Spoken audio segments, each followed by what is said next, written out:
எங்கள் கொள்கை தன்மானம் ஒன்றேதான் எங்கள் செல்வம். தாயகத்தின் சுதந்திரமே எங்கள் கொள்கை, தன்மானம் ஒன்றேதான் எங்கள் செல்வம். ஒற்றுமையாய் பகைவர்களை ஓட வைப்போம், உழைப்பாலே நம் நாட்டை அலங்கரிப்போம். ஒற்றுமையாய் பகைவர்களை ஓட வைப்போம், உழைப்பாலே நம் நாட்டை அலங்கரிப்போம். தாயகத்தின் சுதந்திரமே எங்கள் கொள்கை,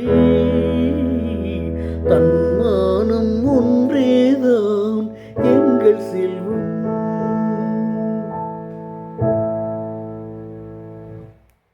வணக்கம் அபிராமி டீச்சர், எப்படி இருக்கிறீங்க? நல்லா இருக்கிறீங்களா?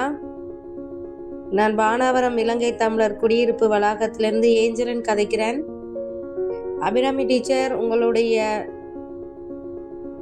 நம்பிக்கையான வார்த்தையினாலும் எங்களுடைய இளைஞர்களுக்கு நீங்கள் செய்த உதவிகளாலும் நாளைய எதிர்காலத்தில் ஒரு நல்ல விடியலை ஏற்படுத்தி இருக்கிறது. இதற்காக எங்களுடைய இளைஞர்கள் சார்பாகவும் மக்கள் சார்பாகவும் நன்றியை தெரிவித்துக் கொள்கின்றேன்.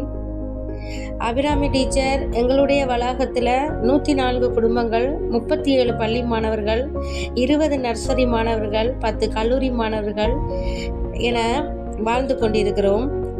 20 நபர்களுக்கு மேல் முதியோர்கள் வாழ்ந்து கொண்டிருக்கிறார்கள்.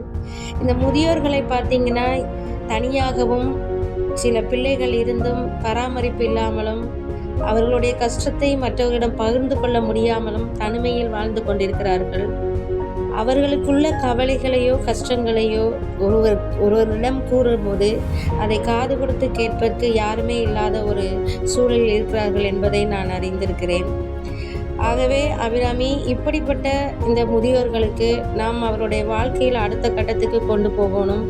அவர்கள் வாழ்ந்து முடித்தார்கள் என்று இல்லாமல் அவர்களுடைய வாழ்க்கையில் ஒரு தொடக்கமாக நீங்கள் இந்த முதியோர்களுக்கு உங்களால் முடிந்த உதவிகளையும் அவர்களுக்கு ஒரு மன மகிழ்ச்சியையும் அவர்களுக்கான உடல் சம்பந்தப்பட்டது மன சம்பந்தப்பட்ட உதவிகளையும் நீங்கள் செய்து கொடுத்தீர்கள் என்றால் இந்த முதியோர்கள் மன மகிழ்ச்சியோடு வாழ மிகவும் பயனுள்ளதாக இருக்கும் என்று கேட்டுக்கொள்கின்றேன். நன்றி அபிராமி டீச்சர்.